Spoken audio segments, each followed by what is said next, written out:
Assalamualaikum warahmatullahi wabarakatuh. Kembali lagi di channel Marsha Subiakto. Pada kesempatan kali ini kita akan kembali membahas informasi menarik. Kali ini lagi-lagi berkaitan dengan seleksi P3K di tahun 2024 ini ya. Jadi hari ini kembali ada informasi atau berita menarik berkaitan dengan seleksi P3K ini. Berita atau informasinya datang dari Kabupaten Bandung gitu ya.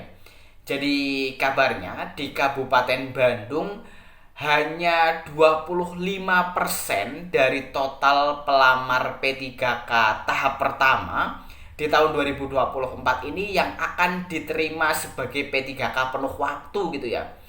Hal ini terjadi karena memang kuota formasi P3K yang dibuka tidak sebanding dengan jumlah honorer yang ada. Jadi formasinya hanya sekitar 1.500-an, kemudian pelamarnya lebih dari 6.000 gitu ya. Jadi bisa dibayangkan bahwa hanya ada sedikit nantinya yang akan diterima sebagai P3K penuh waktu. Dan hal-hal semacam ini mungkin terjadi hampir di seluruh instansi gitu ya. Walaupun tentunya saya yakin lah ada instansi yang membuka formasi yang jumlahnya mungkin sama dengan jumlah honorer yang ada. Tetapi hal ini tidak terjadi di Kabupaten Bandung. Dan tentunya nantinya jika memang diberlakukan P3K paruh waktu, akan banyak sekali honorer atau tenaga non ASN yang menjadi P3K paruh waktu di Kabupaten Bandung ini. Dan untuk lebih jelasnya terkait dengan hal ini, kali ini kita akan coba lihat beritanya ya. Langsung saja, bagi yang penasaran, simak terus. Oke, bismillahirrahmanirrahim. Langsung saja kita mulai. Jadi inilah berita atau informasi berkaitan dengan hanya 25% honorer yang bisa diterima sebagai P3K 2024 gitu ya. Diberitakan oleh cpnn.com, judulnya dipastikan hanya 25% honorer lulus P3K 2024. Mayoritas P3K paruh waktu. Kita coba bacakan ya. PLT Deputi Bidang SDM Aparatur Kementerian Pan-RB Abbas Subagja mengatakan bahwa pada prinsipnya dalam pengadaan P3K 2024 tidak ada istilah pengangkatan secara otomatis. Setiap non-ASN atau honorer pelamar P3K 2024 wajib mengikuti seleksi kompetensi yang dilaksanakan dengan Computer Assisted Test atau CAT. Abbas Subagja menegaskan bahwa penentuan kelulusan P3K 2024 dilakukan berdasarkan peringkat terbaik, bukan berdasarkan nilai ambang batas atau passing grade. Dalam seleksi tidak ada nilai ambang batas, namun pelamar akan dinyatakan lulus jika berperingkat terbaik, kata Abbas Subagja dikutip dari keterangan resmi Humas Kemenpan-RB. Berkaitan dengan hal tersebut, dipastikan lebih banyak honorer di lingkup pemerintah Kabupaten Bandung, Provinsi Jawa Barat yang gagal seleksi P3K 2024. Pasalnya, jumlah pelamar jauh lebih banyak dibanding formasi yang disediakan. Jumlah formasi hanya 1.500 kursi, sedangkan jumlah peserta seleksi kompetensi P3K 2024 Kabupaten Bandung Barat sebanyak 6.070 orang. Bupati Bandung Dadang Supriyatna mengatakan bahwa seleksi ini dilaksanakan untuk mengukur kemampuan peserta agar sesuai dengan posisi yang dilamar. Seleksi kompetensi P3K tahap pertama ini diikuti oleh 6.070 orang peserta. Mereka adalah tenaga honorer dari berbagai organisasi perangkat daerah atau OPD di lingkungan Pemkab Bandung dengan mayoritas adalah guru, kata Dadang di Kabupaten Bandung Selasa 17 Desember 2024.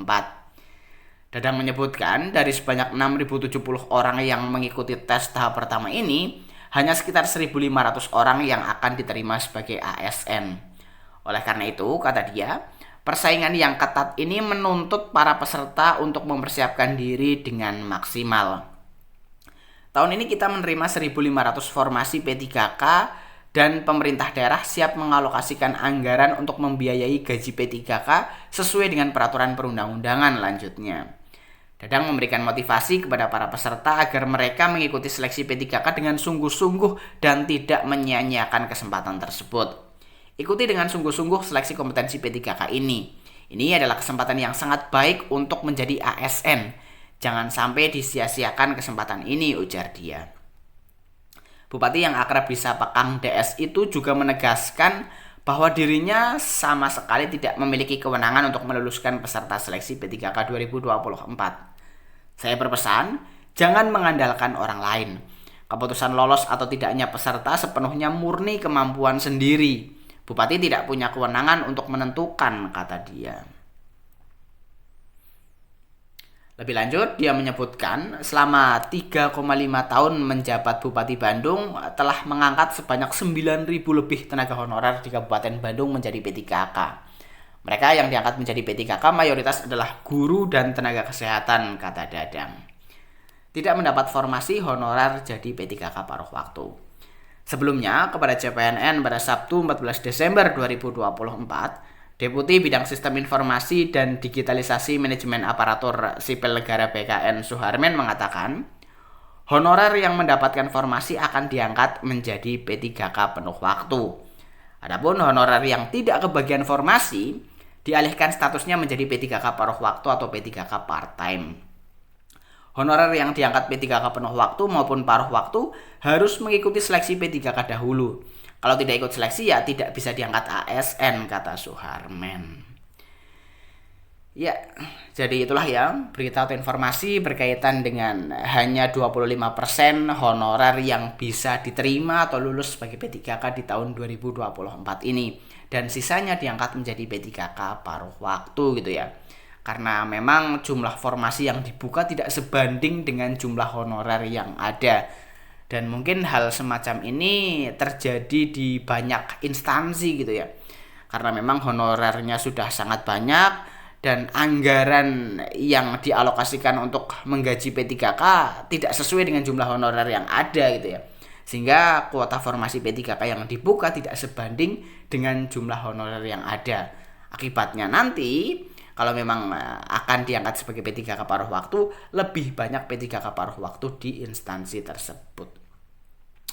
Jadi mungkin itu ya informasi yang bisa disampaikan pada kesempatan kali ini. Jika ada tanggapan atau pertanyaan berkaitan dengan hal ini, teman-teman bisa tinggalkan di kolom komentar. Terima kasih, mohon maaf bila ada kesalahan. Wassalamualaikum warahmatullahi wabarakatuh.